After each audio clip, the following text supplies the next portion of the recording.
우리가 지금 복음에 대해서 배우고 있습니다. 우리가 이제 복음의 원리라고 하는 말씀을 가지고 이 로마서 1장 16절, 17절 있는 말씀을 지금 세 번째 시간인데, 이 복음의 원리가 왜 이렇게 중요하냐라고 하는 것을 물론 자료에도 나와 있지만 자료에는 이제 간략하게만 나와 있고요. 이 복음이 우리의 삶에 있어서 얼마나 중요한가 하는 것을 우리가 지금 배우고 있습니다. 지난 시간, 지지난 시간의 것은 우리가 다음 시간에 다 종합해 가지고 한번 정리를 하도록 하겠습니다. 자, 그럼 다시 한번 말씀드릴게요. 복음이란 무엇입니까? 복음이란 예를 들면 이런 경우가 있습니다. 어떤 아이가 학교에서 전교 1등해요.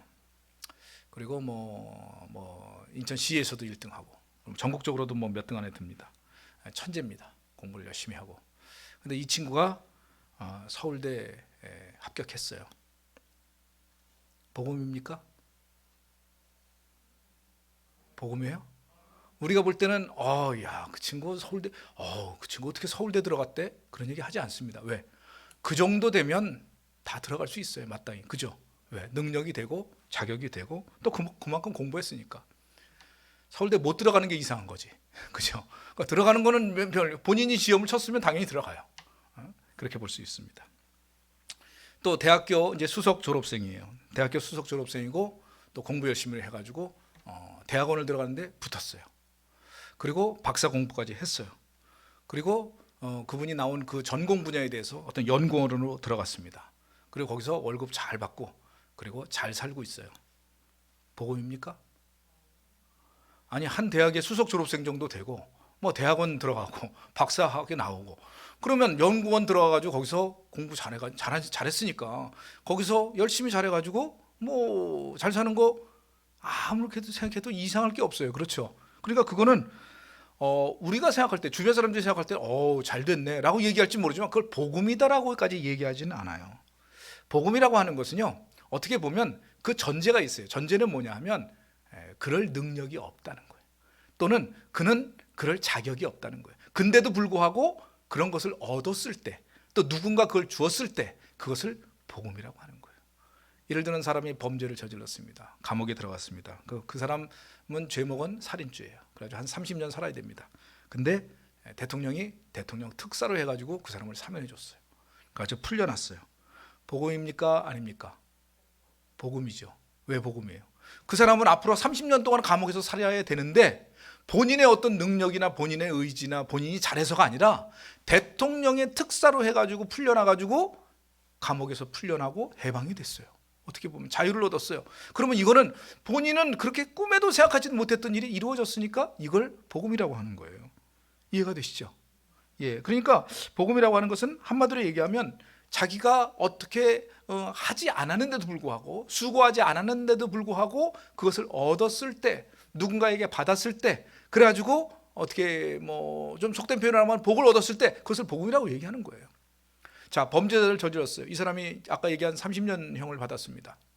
30년 동안 감옥에서 고생하고 자기 옷고 다 치르고 그러다가 30년 후에 만기 출소했어요. 복음입니까? 아니에요. 왜? 본인이 거기에 대한 죄값은 다 치렀어. 그러니까 나와도 떳떳한 거예요. 물론 자기가 지은 죄에 대한 형벌을 그걸로 다 책임졌다고 얘기해 볼 수는 없지만 어쨌든 우리나라에 정해진 법에 의하면 그 사람은 30년, 그리고 나오고 난 다음에 그 다음에 그 사람은 죄인이에요? 아니에요? 죄인 아니에요, 우리나라 법에 의하면. 그러니까 그것은 복음이 아닙니다. 복음이라고 하는 것은 내가 그 값을 치르는 게 아니라 나는 값을 치를 수가 없는데 누군가 대신 치러주거나 누군가 그것을 면제해 주거나 해가지고 받을 수 없는 복을 받았을 때 그것을 복음이라고 일컫는 거예요. 그래서 복음에는 항상 우리가 이제 금요 시간에도 배웠지만 긍휼과 하나님의 은혜가 그 안에 포함이 되어 있어야 돼요. 그래서 인간이 할 수 있는 게 아니라 내가 수고한 것이 아닌데도 불구하고 하나님의 베풀어 주신 은혜의 선물을 받을 수 있고, 정말 나 자신 그 굴레에서 헤어나올 수 없는데도 불구하고 하나님이 그걸 용서해 주셔가지고 우리로 하여금 새로운 삶에 살게 하셨다. 이것이 바로 복음의 의미인 줄 믿으시기를 주님의 이름으로 축복합니다. 그래서 한마디로 얘기하면 복음은 받을 자격이 없는 자에게 하나님이 주신 선물, 바로 은혜가 바로 복음이다라고 하는 것을 기억하셔야 될 줄로 믿습니다. 우리 지난 시간에 복음의 원리 첫 번째에 대해서는 뭘 배웠죠? 우리가 잘못 이해하거나 아니면 부분적으로 알고 있던 복음에 대한 정의를 얘기했습니다. 복음은 일반적으로 알려져 있듯이 예수님을 믿어 구원받는 그런 내용만이 아니고, 또 복음은 예수 그리스도만이 복음이 아니라 하나님과 먼저 하나님의 사랑이 전제되어야 된다는 것이고요. 또 인간의 타락, 어쩜 인간의 죄에 대한 그런 개념이 무시되면 안 되고요. 그 다음에 하나님의 사랑만 강조되고 공의가 강조되지 않으면 안 돼요. 왜냐하면 하나님의 공의가 있기 때문에 하나님은 예수님을 희생할 수밖에 없었다는 거예요. 그 방법론에 있어서. 그 다음에 하나님의 은혜를 우리가 무시하고 또 믿음만 강조해도 안 되고요. 또 예수님의 십자가 죽으심만 강조하고 부활을 무시하면 안 된다라고 하는 것을 배웠고요. 그 다음에 또 그 안에서 담겨져 있는 내용은 우리가 너무 이 땅에서의, 그러니까 천국에 대해서만 생각하고 이 땅에서의 삶, 다시 말하면 성화를 무시하면 안 된다라고 하는 것을 우리가 지난 시간에 배웠고요. 두 번째 시간에는 복음에 대한 태도, 복음을 부끄러워하면 안 된다. 그 다음에 복음의 세 가지 성격은 이 복음이 구원을 주시기도 하고 하나님의 능력이 되기도 하고요, 모든 믿는 자에게 효력이 있다라고 하는 것을 우리가 지난 시간에 배웠습니다. 자, 그리고 복음의 내용에서 17절에 나와 있는 내용, 그러니까 17절에 나와 있는 내용, 우리가 16절까지 배웠는데 17절에 나와 있는 내용을 가지고 오늘 배워보도록 하겠습니다. 자, 17절에 나와 있는 것은 복음은 어떤 내용을 가지고 있느냐라고 하는 건데, 여기 본문을 보면 모두 세 가지의 중요한 단어 또는 중요한 문장 또는 구절을 우리가 이해해야 된다는 것입니다. 세 가지 중요한 말씀 또는 중요한 내용은 뭐가 있냐면요, 바로 첫 번째로 여기 하나님의 의라고 하는 단어가 나옵니다. 그러면 17절을 한번 다 같이 읽어보실까요? 17절 복음에는, 준비 시작, 복음에는 하나님의 의가 나타나서 믿음으로 믿음에 이르게 하나니 기록된 바 오직 의인은 믿음으로 말미암아 살리라 함과 같으니라. 이 말씀이 본문에 나와 있는 아주 중요한 말씀입니다. 자, 그럼 여기서 보면 세 가지 중요한 단어가 나오는데, 또는 중요한 어구가 나오는데, 첫 번째는 하나님의 의입니다. 그리고 두 번째는 믿음으로 믿음에 이르게 한다. 세 번째는 인용문인데 바로 의인은 믿음으로 말미암아 산다라고 하는 이 세 가지 말씀이 주는 의미를 배워보도록 하겠습니다. 자, 하나님의 의라고 하는 것은 두 가지 의미가 있어요. 하나님의 의가 나타났다라고 할 때 하나님의 의. 자, 하나님은 의로우신 분이시죠. 그런데 하나님 의라고 하는 이 의라고 하는 하나님 의, 자, 뒤에 있는 의가 아니라 앞에 있는 뭐뭐의라고 하는 의는요, 아주 다양한 뜻으로 쓰여요. 예를 들면 앞에 이제 의가 누구를 꾸며주는 어떤 말, 그러니까 하나님의 어떤 소유물이라고 하는 개념이 될 수도 있지만 하나님께서 원하신다는 개념이 될 수도 있어요. 자, 무슨 얘기인지 이해가 되시나요? 그러면 하나님의 의가 복음에는 있다라고 얘기할 때 하나님의 의는 두 가지 의미가 있어요. 중요하게. 물론 다른 의미로도 우리가 번역은 여러 가지로 할 수 있어요. 근데 본문은 딱 두 가지로 번역할 수 있어요. 첫 번째는 뭐냐면 하나님이 가지고 있는 의가 있다는 거예요. 복음에는. 자, 하나님이 가지고 있는 의. 그리고 두 번째는 뭐냐면 하나님의 우리들에게 요구하고 있는 의를 얘기할 수도 있어요. 자, 무슨 얘기인지 조금 이해가 가십니까? 조금 어려우실 텐데 제가 아주 쉽게 얘기할게요. 첫째, 하나님의 의라고 하는 것은 하나님의 가지고 있는 의로운 성품이 구약 성경이나 성경에는 나타나 있다라고 이해할 수 있어요. 자, 하나님의 의가 성경에 나와 있나요? 없나요? 있죠. 그래서 하나님의 의는 무엇을 얘기하는가? 물론 여러 가지를 얘기할 수 있지만 하나님의 능력만을 얘기하는 것이 아니라 하나님의 성품에 관련된 부분들을 얘기하는 거예요. 근데 하나님의 성품이 의로운 성품이 있다는 거죠. 그래서 하나님의 의로운 성품, 우리가 알고 있는 게 뭐가 있을까요? 여러 가지가 있는데, 첫째, 완벽함 또는 온전함이라는 게 있어요. 완벽함 또는 온전함. 자, 완벽함, 하나님은 완벽하시죠. 하나님이 불완전하면 우리가 믿을 이유가 있습니까? 없죠. 하나님은 완벽하시고 온전하시다 그랬어요. 그래서 온전이라고 하는 표현을 성경에는 뭐라고 나와 있냐면, 예수님께서 하신 말씀 중에 산상수훈에 보면 마태복음 5장 48절에 뭐라고 나와 있죠? 그러므로 하늘에 계신 너희 아버지의 온전하신 것 같이 너희도 온전하라. 그러니까 하나님의 의의 온전하심이라고 하는 것, 오늘날로 얘기하면 이제 영어로 얘기하면 complete이라고 하는 완벽함을 얘기하는 이 온전함이라고 하는 것은 어떻게 보면 하나님만이 가지고 있지만 예수님께서는 너희도 똑같이 온전하라라고 얘기할 때 우리의 온전함은 하나님의 온전함을 따라갈 수 있어요, 없어요? 없어요. 그래서 우리는 이것을, 성경에는 똑같은 단어를 사용하고 있지만 이 단어를 어떻게 해석하냐면 하나님의 온전함은 완벽함으로 이해하고요, 우리의 온전함은 하나님의 완벽함을 따라가려고 하는 우리의 모습, 그걸 다른 말로 하면 성숙함이에요. 성숙함. 이해가 되시죠? 그래서 우리 예수 그리스도를 믿는 하나님의 백성은 하나님을 따라가는 그리스도의 장성한 분량이 충만한 데까지 이르려고 하는 그러한 주님을 쫓아 사는, 그래서 성화되려고 하는 의지적인 삶을 얘기할 때 우리는 온전함이라고 표현을 합니다. 그래서 온전함은 완벽하지 않아요. 우리 인간은 단지 그걸 따라가려다 보니까 우리의 모습이 점점 성숙해지죠. 그래서 그걸 성숙함이라고 표현한다는 것이죠. 자, 이해가 되시죠? 그 다음에 하나님의 의의 두 번째는 뭐냐면 거룩함입니다. 거룩함은 뭐죠? 무죄함이에요. 무죄함. 죄가 없는 것을 거룩하다고 얘기하죠. 자, 그러면 그 말은 성경에 보면 레위기서에 나와 있는 것을 인용한 베드로전서 1장 16절에 있는 말씀입니다. 뭐라고 나와 있죠? 읽어보실까요? 준비 시작.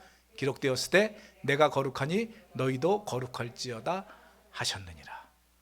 자, 구약 성경에 보면 하나님께서 레위기에 얘기하면서 내가 거룩하다 그랬어요. 거룩하다는 말이 아까 뭐라 그랬죠? 죄 없다야. 완벽하게 깨끗한 걸 거룩하다 그랬어요. 그럼 우리가 완벽하게 죄 없는 깨끗함을 유지할 수 있어요, 없어요? 없죠. 그러니까 없는데 하나님은 내가 거룩하니 너희도 거룩해야 된다. 왜? 너희가 하나님의 백성이니까 하고 그걸 요구하셔요. 근데 이스라엘 백성들이 하나님의 거룩함을 따를 수가 없으니까 어떻게 해요? 죄를 질 때마다 번제를 드리고, 죄를 질 때마다 하나님께 회개하고, 이러면서 우리를 자꾸 깨끗하게 하려고 하는 그런 작업을 하죠. 여러분, 이것은 구원받기 위해서가 아닙니다. 오해하시면 안 돼요. 똑같아요. 온전함에 이르기 위해서 우리가 성숙해지는 것과 마찬가지로 우리는 주님의 거룩함에 이르기 위해서 우리가 날마다 죄를 짓지 않으려고 노력하는 삶을 살아야 된다는 것을 의미하는 거예요. 이해가 되시죠? 그러니까 사람이 죄 짓지 말아요. 그리고 얘기하면 아니 뭐 인간이 죄 짓는 게 당연하지. 예수 믿어야 구원받는 거지. 뭐 죄 안 짓는다고 구원받나? 우리는 그건 못해. 이렇게 하면서 맨날 죄 짓는 것, 이건 옳은 행위가 아니에요. 하나님은 내가 온전한 것이 너희도 온전하라고 말씀하신 것처럼 내가 거룩한 것처럼 너희도 거룩하라. 이 얘기는 뭐냐? 우리가 죄 짓지 않는 삶을 사는 것을 하나님은 기뻐하시고 그걸 우리에게 요구하신다는 것을 기억하시기 바랍니다. 그래서 우리는 죄를 짓는 것을 우습게 여겨야 돼요? 아니면 두려워해야 돼요? 두려워해야 돼요. 왜? 하나님이 싫어하니까. 하나님이 우리에게 거룩하라고 명령하셨으니까 우리 그리스도인들은 죄 짓지 않는 삶을 살도록 노력해야 될 줄로 믿습니다. 단 죄를 짓지 않는 것이 구원받기 위해서? 아닙니다. 구원받기 위해서가 아니라 우리가 살아가는데 이 땅에서 승리하는 삶을 살기 위해서, 하나님 기뻐하는 삶을 살기 위해서, 또 한 가지는 사탄에 의해서 우리가 거기에 구속되거나 아니면 사탄의 계획에 빠지지 않기 위해서. 우리가 죄 지으면요 사탄이 반드시 그걸 이용합니다. 그래서 우리가 사탄의 계획에 빠지지 않기 위해서, 더 이상 사탄의 종노릇을 하지 않기 위해서라도 우리는 거룩한 삶을 살아야 될 줄로 믿습니다.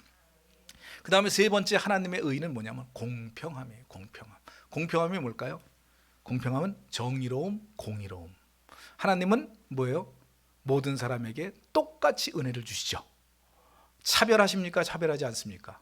차별하지 않습니다. 하나님의 은혜는 차별하지 않아요. 그래서 그걸 공평함이라고 얘기하고요, 하나님의 공의로움 또는 정의로움이라고 얘기하는데요, 시편 9편 8절에 보면 뭐라고 하냐면 공의로 세계를 심판하시며 정직으로 만민에게 판결을 내리시는 그 하나님의 성품에 대해서 이야기하고 있습니다. 그래서 하나님은 공평하신 분이고 정의로우신 분이시다라고 하는 것을 기억해야 될 줄로 믿습니다. 그 다음에 하나님의 또 다른 성품이 뭐가 있을까요? 하나님의 아름다운 성품 중에 또 하나는 뭐냐면 사랑이에요. 사랑이라고 하는 것은 뭐냐면 하나님의 어떻게 보면 절대적인 사랑이면서 하나님의 무한한 사랑, 그걸 구약 성경에는 뭐라고 히브리어로 표현되냐면 헤세드라고 표현되는 바로 그 말씀. 그것은 우리가 알고 있는 하나님의 자비와 인자, 하나님의 긍휼하심. 예레미야가 3장 22절에 뭐라고 나와 있죠? 여호와의 인자와 긍휼이 무궁하심으로 우리가 진멸되지 아니한다.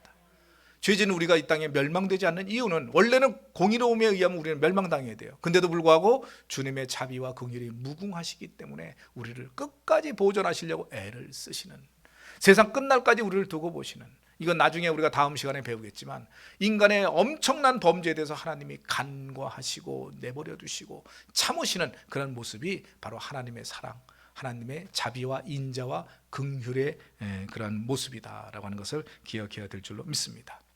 자, 그런데 지금 얘기한 하나님의 의는 지금 이런 네 가지를 가지고 있어요. 물론 이거 말고도 더 있을 수 있지만 일단 이 네 가지는 하나님이 가지고 계신 의죠, 속성이죠. 그러면 이것을 우리가 온전히 가지고 있나요, 없나요? 온전히 안 갖고 있어요. 물론 우리가 하나님의 형상을 닮았기 때문에 이런 비슷한 구석들은 남아있는 일부 찌꺼기들은 있지만 이렇게 완벽하게 이런 걸 가지고 있을 수 없어요. 왜? 사탄의 계획에 빠져서 우리 인간은 오히려 이거보다 더한 반대쪽에 있는 것을 더 많이 갖고 있어요. 지금 우리의 상태가 그렇다는 거예요. 그래서 하나님의 의라고 하는 것이 복음에 나타나 있다. 물론 복음은 성경 전체를 얘기하는 건 아니지만 성경의 핵심이라고 지난번에 말씀드렸죠. 네, 성경의 핵심의 복음이 있는데 이 복음에는 하나님의 의가 이 안에 담겨져 있을 수 있어요. 하나님이 가지고 있는 의가. 그런데 아까 얘기한 복음이 하나님의 의가 아니라 하나님이 우리에게 요구하시는 의라고 하는 그런 해석을 한다면 어떤 것일까요? 그건 뭐냐면 지금 얘기한 바로 이 부분이 하나님이 가지고 있는 이런 하나님 자신의 의는 우리가 거기에 도달할 수 있는 경지예요? 도달할 수 없는 경지예요? 도달할 수 없는 경지라는 거예요. 그러니까 우리가 도달할 수 없는 경지라고 한다면 본문에 나와 있는 말씀을 대로 해석을 하자면 복음에는 하나님의 의가 나타나서 도달할 수 없는 그 경지에 있는 그 성품들이 나타났는데 믿음으로 믿음에 이르게 하나니 하면 뒤에 있는 말하고 연관이 이어져요? 잘 안 이어져요? 잘 안 이어집니다. 왜? 여기는 하나님의 의가 나타났으면 우리가 그것을 따라야 되는데 우리가 따를 능력이 없다면 뒤에 있는 내용은 어떻게 보면 말이 안 돼. 근데 뒤에 뭐라고 나왔냐면 믿음으로 믿음에 이르게 하나니 의인은 믿음으로 말미암아 산다 하니까 하나님의 의를 우리는 도달할 수가 없고 하나님이 우리에게 주시는 의는 우리에게 요구하시는 새로운 방법을 말씀하셨기 때문에 우리가 그것을 믿음으로 살면 우리는 의인이 된다라고 하는 말씀으로 받아들여야 되는 거예요. 자, 이해가 되시죠? 그렇다면 여기서 말하는 하나님의 의는 하나님의 절대적인 의를 얘기하는 게 아니라 하나님이 우리 인간은 이 하나님의 의에 도달할 수 없으니까 우리에게 새로운 의의 기준을 마련해 주신 거예요. 무슨 얘기인지 이해가 되시죠? 그래서 여기서 말하는 하나님의 의는 하나님이 지금 가지고 있는 네 가지 이런 성품들을 얘기하는 게 아니라 하나님이 우리 인간은 도달할 수가 없으니까 너희들은 이걸 도달할 수가 없기 때문에 새로운 것을 내가 너희에게 주노니 너희가 이것을 통해서 의에 이르러야 된다 이렇게 말씀하시는 거예요. 자, 이해가 되시죠? 그럼 그게 뭐냐 한번 보죠. 타락한 인간은 어쨌든 인간의 성품으로 또 사탄의 계획에 빠져서 우리는 이런 거기에 도달할 수가 없기 때문에 하나님은 이 부분에 대해서 우리 인간 스스로는 하나님의 의에 도달할 수 없기 때문에 하나님이 우리에게 새로운 의의 기준을 만들어 주셨어요. 그게 바로 뭐냐면 뒤에 있는 인용 구절에 보면 믿음입니다. 믿음. 그래서 믿음으로 말미암아 하나님의 의에 도달하는데 그 하나님의 의는 하나님이 가지고 있는 의가 아니라 하나님이 우리에게 요구하시는 의예요. 너는 죽었다 깨어나도 나의 그 성품에 도달할 수 없으니까 그렇게 돼가지고 구원받지는 못해. 그러나 내가 너희에게 새로운 걸 줄 테니까 그것만이라도 네가 하면 어떻게 해요? 하나님이 우리를 의인으로 인정해 주시겠다. 그런 새로운 의예요. 그게 바로 뭐냐면 하나님이 우리에게 요구하시는 의예요. 그것이 어디에 나와 있다고요? 복음에 나와 있다. 자, 이제 이해가 되시죠? 그래서 복음에는 하나님의 의가 나타나져 있는데 그것은 바로 뭐냐면 하나님의 성품을 얘기하는 게 아니라 하나님이 우리에게 요구하시는 의의 기준. 그러니까 한마디로 얘기하면 어떻게 하면 구원을 받을 수 있는가 하는 구원받는 방법이 복음에 나타나 있으므로 그 의는 뭐냐? 믿음으로 믿음에 이르게 하는 것이고 그것은 바로 의인은 믿음으로 말미암아 살리라. 바로 믿음으로 우리는 의인이 된다는 그런 말씀이다. 이것이 복음이다. 자, 이제 이해가 되시죠? 그 얘기예요. 제가 열심히 설명을 했는데 이제 조금 이해가 되시는가 모르겠어요. 자, 그러면 그 내용이 어디에 나와 있느냐? 바로 로마서 3장 20절부터 22절입니다. 우리는 로마서를 읽으면서 자꾸 3장 23절만 하는데 사실은 20절부터 22절이 더 중요해요. 한번 보실까요? 그러므로 준비 시작. 그러므로 율법의 행위로 그의 앞에 의롭다 하심을 얻을 육체가 없나니 율법으로는 죄를 깨달음이니라. 이제는 율법 외에 하나님의 한 의가 나타났으니 율법과 선지자들에게 증거를 받은 것이라. 곧 예수 그리스도를 믿음으로 말미암아 모든 믿는 자에게 미치는 하나님의 의인이 차별이 없느니라. 이해가 되시나요? 여러분, 제가 앞에 지금 열심히 설명한 내용을 이해하신다면 이 내용이 결론이에요. 자, 본문에 보면 율법의 행위로 뭐예요? 의롭다 하심을 얻을 육체가 없다. 율법의 행위는 뭔가요? 하나님이 가지고 있는 의예요. 아까 얘기한 온전함, 거룩함, 또 자비하심, 공의로움, 이 모든 것들이 율법에 나타나 있어요, 없어요? 있죠. 아, 그래요, 안 그래요? 율법에 죄 짓지 말라는 내용은 다 나와 있잖아요. 그 안에 거룩함이 다 있잖아요. 근데 그것을 우리가 지킬 수 있는 능력이 된다 안 된다? 안 된다. 그래서 율법의 행위로는 우리가 그것을 완전하게 하나님의 의에 도달할 수 있는 방법이 없다. 왜? 그 율법은 이게 죄라는 것만 깨닫게 할 뿐이지 우리로 하여금 그걸 지킬 수 있도록 하는 능력이 우리 인간에겐 본래적으로 없었다는 거예요.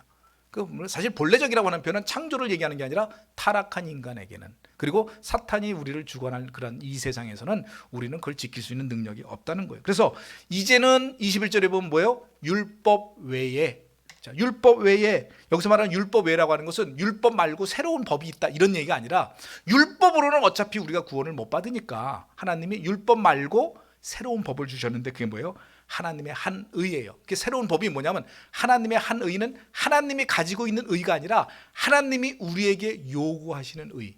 너 어차피 네 몸 가지고는 율법 못 지켜. 율법 지킴으로써 나의 의에 도달할 수 없어. 그러니까 내가 너에게 새로운 방법으로 구원받을 길을 가르쳐 줄게 하는 것이 한 의예요. 그 한 의가 뭐죠? 율법과 선지자들에게 증거를 받은 것이다. 율법과 선지자가 뭐라 그랬습니까? 앞에 나오는 율법은 율법이에요, 아니면 성경이에요? 여러분, 율법과 선지자란 말이 나오면 우리는 뭐라고 이해해야 된다고요? 구약 성경이에요. 율법은, 여기서 말하는 율법은 앞에 있는 십계명을 얘기하는 게 아니고요, 율법과 선지자라고 하는 말 나오면 모세 오경과 선지서를 얘기하는, 한마디로 얘기하면 그게 바로 구약 성경이에요. 그러니까 여기 있는 율법과 앞에 있는 율법이란 다른 말입니다. 예수님도 똑같이 그렇게 말씀하셨어요. 율법과 선지자 나오면 그건 무조건 성경이에요. 그러니까 여기는 율법과 선지자들에게 증거를 얻었다는 것은 벌써 구약 성경에 이미 하나님께서 믿음으로 구원받는 방법을 가르쳐 주셨다 아니다, 가르쳐 주셨다는 거예요. 그래서 그게 바로 뭐냐면 예수 그리스도를 믿음으로 말미암아 믿는 자에게 미치는 하나님의 의다. 바로 이제 새로운 의 구원의 방법, 새로운 의로움으로 우리가 구원받는 방법을 주셨으니 그게 바로 뭐예요? 예수 그리스도를 믿음으로 말미암는 의.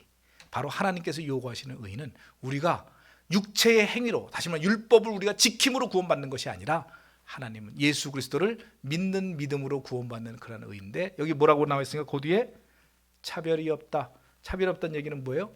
유대인이나 이방인이나 남자나 여자나 어린아이나 노인이나 누구에게나 다 차별이 없는 줄 믿으시기를 주님의 이름으로 축복합니다. 자, 이해가 되시죠?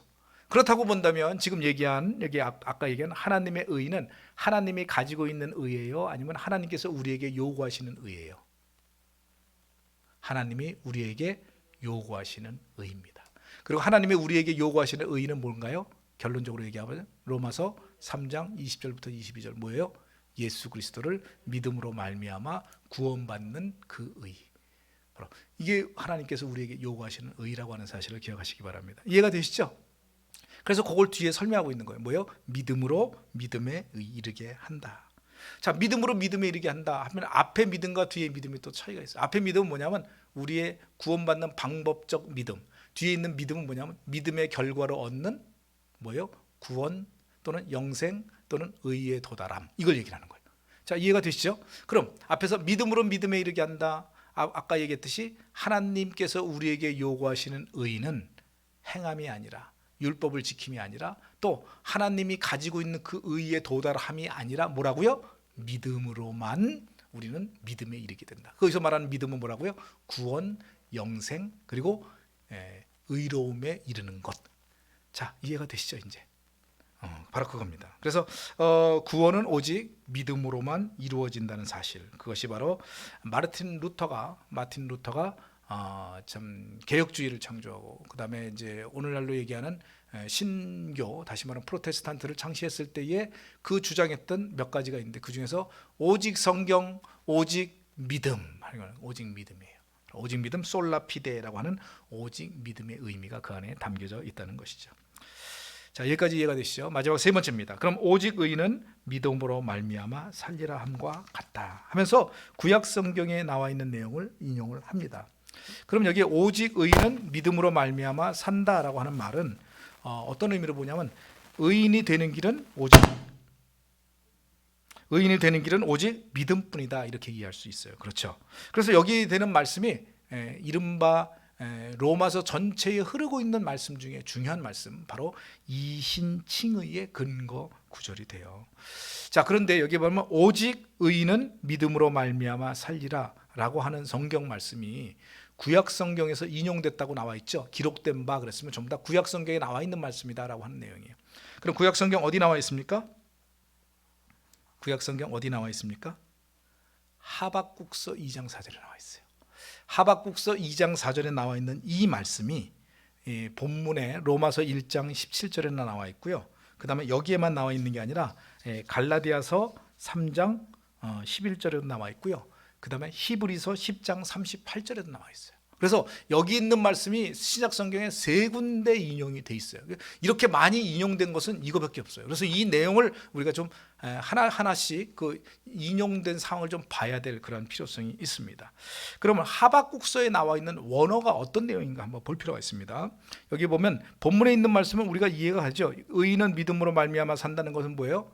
우리가 의롭게 되는 길은 오직 믿음뿐이다, 이렇게 해석할 수 있죠. 물론 본문에는 그렇게만 해석되는 것은 아닙니다만 일단 우리가 그렇게 알고 있잖아요. 그렇죠? 그런데 하박국서에 나와 있는 이 말씀도 그런 말씀이었느냐? 그렇지 않아요. 하박국서에 나와 있는 말씀을 한번 보실까요? 하박국서 2장 4절 보라, 준비 시작. 보라, 그의 마음은 교만하며 그 속에서 정직하지 못하나 의인은 그의 믿음으로 말미암아 살리라. 자, 본문하고 차이점을 한번 볼까요? 첫째, 여기는 본문에는 뭐라고 써 있어요? 오직이란 말이 있죠. 오직, 여기 오직이란 말이 나와요, 안 나와요? 안 나옵니다. 근데 오직이란 말은 앞에 있는 내용이 뭐뭐 하지 못하나 라고 얘기했으니까 그 의미로 받아들일 수도 있어요. 근데 뒤에 보면은 뭐냐면 오직 의인은, 여기 그냥 본문에는 믿음으로 말미암아 살리라 했는데 하박국서에는 뭐라고 돼 있어요? 의인은 그의 믿음으로 말미암아 산다. 그럼 그의 믿음은 뭐예요? 믿는 자의 믿음을 얘기하죠. 그럼 여기서 말하는 그의 믿음은 뭐예요? 의인의 믿음을 얘기합니다. 그렇다면 본문에 있는 내용과 지금 로마서 1장 17절에 있는 이 내용은 좀 다른 내용으로 이해해야 돼요. 자, 한번 보십시다. 여기 보면 앞에 보라, 하박국서입니다. 보라, 그의 마음은 교만하며 그 속에서 정직하지 못하나 라고 할 때 그는 누구냐? 그는 바로 뭐냐면 바벨론이에요. 자, 지금 이 상황이 어떤 상황이냐면 하박국 선지자가 뭐냐면 지금 이 나라 백성들이 아주 엉망으로 참 정의가 굽고 막 백성들이 학대당하고 하나님 언제까지 이걸 지켜보시렵니까? 제가 아마 작년도 2월 달인가 본문을 가지고 한번 설교한 기억이 나는데 2월 달인가 3월 달에. 그래서 하나님 왜 지금 이렇게 공의가 굽고 하나님 이렇게 잘못된 일이 일어나고 잘 사는 백성들은 다 못 살고 위정자들은 그냥 막 악행을 부리고 이렇게 삽니까? 라고 하니까 하나님이 뭐라 그러셨냐면 내가 그렇잖아도 이들 처벌하려고 했어. 그래서 처벌하는데 누구를 처벌했냐면 바벨론 사람을 끌어들여 가지고 이 나라를 망하게 한다는 거예요. 그러니까 하박국이 깜짝 놀란 거예요. 그들을 처리하는 건 좋은데 아니 왜 하필이면 더 악한 바벨론 사람을 끌어들이느냐. 그러면서 하나님 그게 말이 됩니까? 바벨론 사람들은 더 악한 자들인데 어떻게 그들을 끌어들여가지고 우리를 심판한다고 하십니까? 우리가 물론 악한 사람들도 있지만 그래도 우리는 하나님 믿는 성도들인데 라고 얘기하니까 본문에 나와 있는 얘기가 바로 그의 마음은 교만하며 라고 할 때 그는 바벨론 사람들이 그렇지만 너희들은 어떻게 산다? 의인은 그의 믿음으로 말미암아 살라라고 하는 그런 메시지예요. 그렇다면 본문에 있는 얘기는 어떤 아무리 이것을 다르게 해석을 한다 해도 두 가지 의미로 해석할 수 있어요. 첫째는 뭐냐면 문맥적인 의미는 뭐냐면 내가 바벨론 사람들을 통해 가지고 너희를 멸망시킨다고 하는 이 메시지를 줬는데 그 말이 무슨 의미인지 너 이해 안 갈 수도 있어. 우리가 살다 보면 때로는 이해가 안 가는 일들 있어요, 없어요? 있죠. 의인이 고통받는 거예요. 지금도 의인이 고통받으니까 하나님 이해 못하겠습니다라고 얘기하지만 물론 너희가 이해가 안 가더라도 하나님을 믿는 의인은 그분을 잠잠하게 신뢰하는 그러한 믿음으로 살아야 한다. 자, 이해가 되시나요? 그런 메시지예요. 그러니까 본문에 있는 메시지는 첫째로 뭐라고요? 지금 뭐냐면 이 바벨론 백성들은 지금 하나님의 뜻을 모르고 정직하지 못하고 항상 잘못됐지만 의인인 너희들은 어떻게 해요? 믿음으로 살아야 된다. 즉 하나님이 하시는 일을 우리가 지금은 이해하지 못하더라도 주여 당신께서 하시는 일 제가 끝까지 참고 믿음으로 인내하며 기다리겠습니다 라고 살아야 한다는 의미예요. 자, 본문에 천국 가는 얘기가 있어요, 없어요? 영생하고 상관이 있어요, 없어요?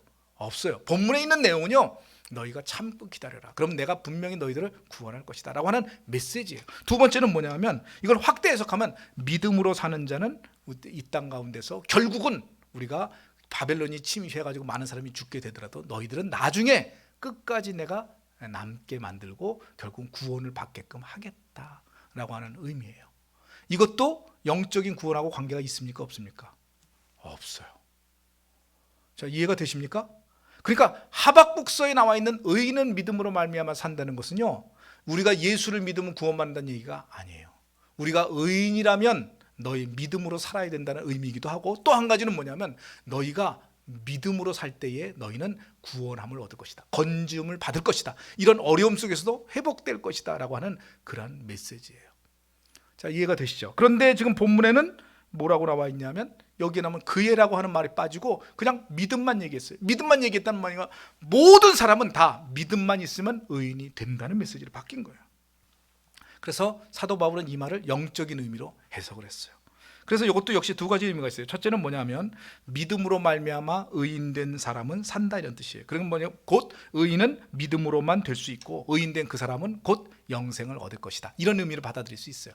자, 여기까지 이해가 되시죠? 두 번째 의미는 뭐냐면 의인된 사람은 오직 믿음만 가지고 살아가야 한다는 거예요. 의인이라면 너희가 믿음으로 살아야지 어떤 다른 걸 가지고 살면 안 된다라고 하는 성화의 의미로 받아들일 수도 있어요. 자, 그렇다면 여기에 있는 의미를 우리가 보면 어떻게 우리가 생각할 수 있냐면, 아니 도대체 하박국서에는 그렇게 나와 있는데 왜 사도 바울은 여기에 있는 이 말씀은 이렇게 엉터리로 해석했거나 아니면은 뭐 변질시켜가지고 해석을 했을까라고 하는 것에 대해서 우리가 오해할 수도 있어요. 그런데 여러분, 구약 성경을 신약에 인용할 때는요, 구약에 있는 똑같은 상황을 가지고 인용하지 않습니다. 왜냐하면 구약의 상황은 항상 어떤 의미가 있냐면 예표의 의미가 있어요. 예표가 뭐죠? 미리 신약에 나타날 그러한 일들을 미리 보여주는 거예요. 그러니까 구약 시대의 상황은 그 시대의 상황에 맞게끔 쓰여진 글인데, 그것이 신약에서 인용될 때는 그 말씀을 영적으로 내지는 하나님이 새롭게 그것을 재해석해가지고 내어주신 그런 말씀들이 꽤 된다고요. 그러니까 그렇게 되는 부분을 뭐라고 얘기하냐면, 한마디로 얘기하면 사도의 성경을 쓰는 어떤 특권이다, 이렇게 이해를 해요. 그래서 여러분들 보면은요, 구약 성경을 쓰는 사람은 정해져 있습니다. 구약 성경은 누가 쓸 수 있습니까? 선지자만이 쓸 수 있어요. 선지자. 근데 선지자지만 또 선지자라고 하는 직함은 없었어도 선지자적인 자격을 갖춘 사람들도 있어요. 예를 들면 사무엘은 그 자체로 선지자 같은 느낌은 안 들어요. 제사장과 뭐 어떤 뭐 지도자 같은 느낌을 들지만, 그러나 사무엘은 성경을 썼어요. 그렇죠? 그리고 다니엘 같은 경우도 선지자라고 얘기하기에는 선지자라고 하는 어떤 특별함을 받은 것이 없는 것 같은데도 불구하고 그는 하나의 관리였지만 썼어요. 그러니까 결국 선지자라고 하는 개념은 하나님이 부르시는 하나님의 사람으로 특별히 인정받은 사람들만 성경을 쓸 수 있었어요. 신약 성경은 마찬가지입니다. 신약 성경은 누가 쓸 수 있어요? 사도들만 쓸 수 있었어요. 그렇기 때문에 사도들이 구약 성경을 가지고 신약에 인용할 때는요, 항상 하나님의 영감을 받아가지고 인용한 거예요. 그러니까 하나님의 말씀을 인용한 것이 구약 성경에 있던 내용을 신약 성경으로 인용하면서 상황은 다르지만 하나님이 그 말씀을 주시면 어떻게 해요? 그대로 이용할 수밖에 없는 거예요. 자, 무슨 얘기인지 이해가 되십니까? 그러다 보니까 거기 있는 상황과 다른 상황인데도 여기 쓰여지는 거예요. 예를 들면 우리가 흔히 알고 있는 내용 중에서 마태복음 1장 23절에 보면 뭐라고 나와 있냐면, 보라, 처녀가 잉태하여 아들을 낳을 것이요 그의 이름을 임마누엘이라 하리라 하셨으니 이를 번역한즉 하나님이 우리와 함께 하시다. 자, 그 얘기 여러분들 아시죠? 그럼 이 성경이 어디 나와 있습니까? 이사야서에 나와 있어요. 이사야서에 보면, 이사야서 7장 14절에 보면, 그러므로 주께서 친히 징조를 너희에게 주실 것이라, 보라, 처녀가 잉태하여 아들을 낳을 것이요 그의 이름을 임마누엘이라 하리라. 자, 그럼 여러분들에게 묻겠습니다. 지금 여기서 말하는 징조는 예수님이 탄생할 징조입니까? 아닙니다. 여기서 말하는 징조는요, 그 당시 이사야가 살고 있었던 시대에 여호아스 왕이 하나님께 악행을 범하니까 하나님이 그를 칠 징조를 보여줄 때, 처녀가 잉태해서 낳을 아들 이름을 임마누엘이라고 할 때 그 징조를 보여주신 거예요. 그게 예수님 시대 그거하고는 상관이 있어요, 없어요? 없어요. 그 당시 상황은. 그리고 여기서 말하는 처녀가 동정녀인가요? 아닙니다. 여러분, 만약에 이사야 시대에 처녀가 잉태해가지고 아들을 낳은 것이 동정녀라고 하면 그건 난리가 났겠죠. 그래요, 안 그래요? 아니, 그래요, 안 그래요? 그러면 예수님을 낳으신 마리아의 동정녀, 다시 말하면 요셉의 아내 마리아가 동정녀였다는 사실이 우리에게 감동이 돼야 안 돼요? 별로 안 돼요. 왜? 아니, 옛날에도 그런 일이 있었는데 뭐 그런 일 충분히 있어. 근데 여러분들이 아셔야 됩니다. 동정녀는 오직 마리아밖에 없어요. 그럼 구약에 나타나 있는 이 처녀는 무슨 처녀냐? 여기서 말하는 처녀는요, 이 처녀라고 하는 단어 중에서 완전히 수처녀를 의미하는 그 단어가 아니에요. 여기서 말하는 처녀는 그냥 결혼하지 않은 여자예요. 결혼하지 않은 여자. 그러니까 지금 여기서 말하는 처녀는 오늘날로 얘기하면 뭐냐면 그 당시에 결혼하지 않은 여자가 아들을 낳을 것이라는 거예요. 그럼 우리는 그걸 두 가지로 이해할 수 있습니다. 결혼도 안 했는데 몰래 남자랑 관계를 해서 아들을 낳았을 경우가 있고, 또 한 가지는 그 당시엔 처녀였지만 나중에 결혼해가지고 아들을 낳을 수 있죠. 지금 그 두 가지 개념을 지금 이해하시면은요, 본문에 나와 있는 처녀는요, 지금 수처녀는 아니지만 어쨌든 결혼하지 않은 여자가 나중에 결혼을 해가지고 자식을 낳는다는 의미가 훨씬 더 강해요. 그래서 본문에 있는 내용을 이해하면 이사야서 8장 2절 3절을 보면 그 당시에 보면 뭐냐, 이사야의 아내가 결국은 아들을 낳아요. 그 아들을 낳는데 그 아들 이름을 마할살렐 하스바스라고 하는 이름을 줘줍니다. 근데 그 이름하고 여기 본문에 나와 있는 내용하고 그 스케줄이 그 상황들이 일치해요. 그래서 아마도 여기 나오는 그 처녀는 결국은 이사야의 아내된 여선지자였을 것이다 라고 많은 분들이 추정을 합니다. 그러면 이사야서에 나와 있는 이 내용을 지금 마태복음에 나와 있는 내용하고 인용할 때 똑같은 상황입니까? 다른 상황입니까? 다른 상황이에요. 근데 다른 상황인데 왜 마태는 이 글을 그대로 인용했을까요? 그건 하나님이 그에게 이 말씀을 인용하라는 그런 감동을 주셨기 때문이에요. 자, 보세요. 그러면 아니, 별로 맞지도 않는 얘기를 왜 하나님은 그렇게 하라고 하셨을까? 우리는 그렇게 오해할 수 있는데, 여러분들 보세요. 우리가 하나님 말씀을 남한테 이제 얘기를 할 때, 하나님이 이렇게 말씀하셨습니다 얘기할 때 성경에 있는 근거를 끄집어서 얘기하는 게 쉬워요? 아니면 내가 알고 있는 일반 상식을 가지고 설명하는 게 쉬워요? 성경을 끄집어내는 게 쉬운 거예요. 물론 하나님이 예수님의 탄생에 대해서 여러 가지 새로운 얘기를 해줄 수도 있지만, 그러나 그가 그 부분에 대해서 성경이 과거부터 구약 성경에서부터 이미 여러 가지 방식으로 하나님이 그게 힌트를 주시고 예언을 주시고 또 그렇게 표시했던 내용들을 하나씩 하나씩 끄집어내면, 아, 예수님이 이 땅에 오신 것은 하나님의 말씀에 미리미리 예언해 주셨던, 다시 말하면 하나의 힌트들이에요. 힌트들을 우리가 찾아가지고 내면 훨씬 더 이해하기가 쉽다는 거예요. 이해가 되시죠? 그래서 여러분들 마찬가지예요. 우리 성경에 나와 있는 여러 가지 말씀들을 우리가 남한테 적용을 할 때 보면 똑같은 말씀은 아니에요. 우리하고 똑같은 상황은 아니에요. 근데 그 말씀이 영적으로 우리에게 교훈이 되고 가치가 있다면 우리는 그것을 충분히 인용할 수 있다는 것을 기억하시기 바랍니다. 그럴 특권을 누가 가지고 있냐? 바로 선지자들이 갖고 있는 것이고 사도들이 갖고 있는 거예요. 근데 여러분들 오해하시면 안 될 것을, 그런 특권은 사도들에게만 있었어요. 오늘날 우리에게는 그런 자격이 있어요, 없어요? 없습니다. 우리가 괜히 신약 성경에 나와 있는 뭐 이긴 자, 뭐 백마탄 자 이런 거를 막 그거는 그때 시대에 있는 것을 오늘날에 우리가 인용할 수 있어 하면서 그걸 자기에 인용하는 그런 우를 범하고 있는 인간이 누굽니까? 이만이에요, 이만이. 여러분들 그런 성경을 거기 있는 거를 막 이렇게 적용하고 저렇게 적용하고 지가 하고 싶은 대로 하면 돼요, 안 돼요?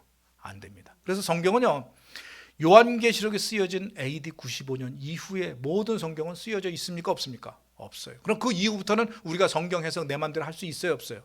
없어요. 오로지 구약 성경을 인용했던 신약 성경 27권 외에는 더 이상 우리는 그것을 가지고 마음대로 그냥 이리 꽤 맞추고 저리 꽤 맞추고 하면 안 된다는 사실을 기억하시기 바랍니다. 자, 이해가 되시죠? 그렇다면 여러분들 조금 이해가 될 거예요. 지금 여기 나와 있는 구약의 의인은 믿음으로 말미암아 살리라라고 하는 이 말씀은 당시에는 의인은 믿음으로 살아야 된다. 다시 말하면 우리가 이해하지 못하더라도 우리가 믿음으로 하나님만 기다리면서 살아야 된다. 그래야 우리가 지금 이런 어려움에서 건짐을 받을 것이다라고 하는, 어떻게 보면 영적인 의미가 아닌 의미로 쓰여졌다 할지라도 신약 성경에 이것이 인용될 때는 하나님이 영적으로 해석하셨다라고 이해해야 될 줄로 믿습니다. 자, 이해가 되시죠? 그렇기 때문에 여러분들 이 말씀을 인용한 거에 대해서 아니 왜 구약을 마음대로 인용하느냐, 그럴 자격이 있어요. 누구에게는? 성경 저자에게는, 바울에게는, 그리고 히브리서 저자에게는 이럴 자격이 있다는 것을 여러분들 인정해야 될 줄로 믿습니다. 자, 그렇게 본다면 여기 보면 세 번의 인용이 나오는데 지금 본문에 있는 말씀, 로마서에도 이런 말씀이 났어요. 근데 사도 바울이 이거 또 인용했죠. 어디에 인용했냐면 갈라디아서에도 인용했어요. 갈라디아서 3장 11절 한번 보실까요? 갈라디아서 3장 11절, 또 하나님 앞에서, 갈라디아서 3장 11절에 있는 말씀 안 나오나요? 거기 없어요? 뒤에 있는데? 잠언이 아니라 갈라디아서인데 잘못 저걸 봤구나. 자, 갈라디아서 3장 11절, 갈라디아서 3장 11절에 뭐라고 하냐? 또 하나님 앞에서 아무도 율법으로 말미암아 의롭게 되지 못할 것이 분명하니 이는 의인은 믿음으로 살리라 하였는. 자, 여기서 본문을 보면은요, 이 본문은 너무나도 정확하게 이것을 번역한 게 바로 뭐냐 하면, 의인은 믿음으로 산다라고 하는 내용이 바로 율법으로 우리가 구원받는 것이 아니라 뭐로 구원받는다? 믿음으로. 그래서 갈라디아서는요, 철저하게 본문에 있는 말씀을 영적인 의미로 받아들인 거예요. 그래서 우리는 구원받는 것이 뭐로 받는다? 믿음으로 받는다는 말씀이에요. 그래서 우리는 율법의 행위로 받는 것이 아니라 믿음으로 받는다는 말씀이 구약성경 하박국서에 나와 있다. 사실은 하박국서에 있는 내용은 그런 내용은 아닌데 그것을 이렇게 인용한 거예요. 그래서 하나님이 그렇게 인용하도록 허용하셨다고 이해하면 됩니다. 자, 그 다음에 히브리서 10장 38절에도 나와요. 히브리서 10장 38절에 뭐라고 나와 있나요? 나의 의인은 믿음으로 말미암아 살리라. 또한 뒤로 물러가면 내 마음이 그를 기뻐하지 아니하리라 하셨느니라. 자, 근데 여기서 보면 또 다른 단어가 나왔죠. 뭐라고 나와 있습니까? 나의 의인은. 자, 구약 성경에 나의란 말이 있어요, 없어요? 없어요. 근데 여기는 나의란 말을 인용을 했어요. 왜 인용을 했을까요? 여기서 말하는 의인은 뭐냐면, 진정한 네가 믿음이라면, 어떻게 하냐면 믿음으로 사는 의인이라면, 의인은 어떻게 해요? 믿음으로 살아야 한다는, 어떻게 얘기하면 본문에 있는 말씀은 성화의 얘기예요. 성화.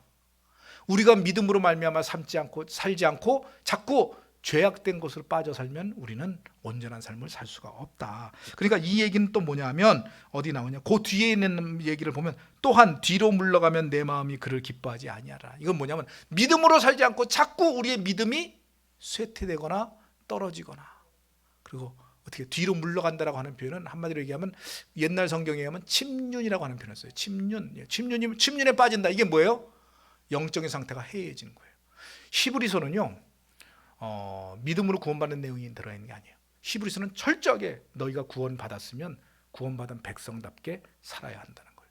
근데 너희가 만약에 구원받는 백성인데 믿음으로 살지 않고 자꾸 우리의 믿음이 흐트러져 가지고 죄악에 빠진다거나 하나님을 배신하는 삶을 살면 하나님의 진노가 너에게 임할 것이다. 이 메시지가 히브리서에 나와 있는 메시지예요.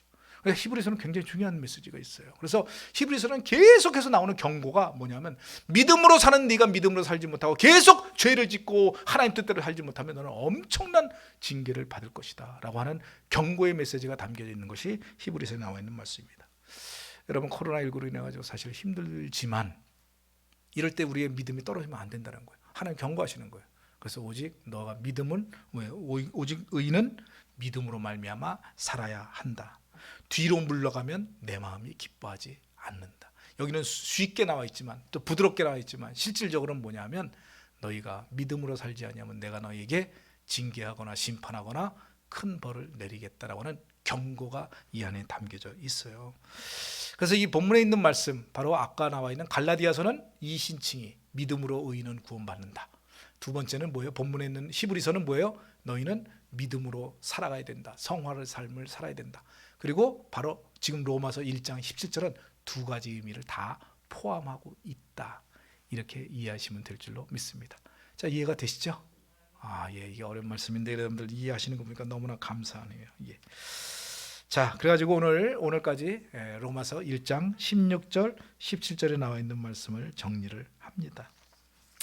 자, 여기 교훈이 모두 4개 있어요. 원래 사실 더 많이 써야 되는데 어차피 많이 써도 복잡하니까 아주 쉽게 딱 정리를 했습니다. 첫 번째, 우리에게 준비 시작.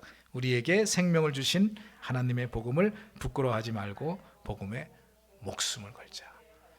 복음 받아들이는 것뿐만 아니라 복음을 전하는 데 목숨을 걸자. 두 번째, 복음은 준비 시작. 복음은 사람에게 구원을 줄 뿐 아니라 하나님의 능력이 되며 모든 믿는 자에게만 효력이 그래서 우리가 복음을 받아들인 자에게는 하나님의 능력, 그리고 믿는 자에게만 효력이 있다는 얘기는 뭐냐면, 이거는 한마디로 얘기하면 모든 자에게 기회가 있다는 거예요. 믿는 모든 자에게 복음이 우리에게 삶에 구원과 능력이 된다. 세 번째, 준비 시작. 믿음으로 얻는 구원은 어느 것도 더하거나 뺄 수 없는 필요 충분 조건이다. 오직 믿음으로 말미암아 산다, 이런 뜻입니다. 자, 그 다음에 네 번째, 준비 시작. 하나님은 우리에게 복음을 주심으로 말미암아 우리가 복음의 능력을 바탕으로 오직 믿음으로 구원을 얻게끔 하셨을 뿐만 아니라 우리도 복음을 바탕으로 하나님의 능력을 믿는 믿음에 입각하여 살아가야 한다. 자, 믿음으로 구원받았으면 우리는 믿음으로 살아야 한다는 거예요. 그래서 구원, 중생도 중요하지만 뭐도 중요하다? 성화도 중요하다. 그래서 오직 의인은 믿음으로 살아야 승리하는 삶을 살 수 있고요. 믿음으로 살아야 이 땅 가운데서 사단의 괴기에 빠지지 않고 구원 얻는 삶, 성화의 삶을 살게 되는 줄 믿으시기 바랍니다.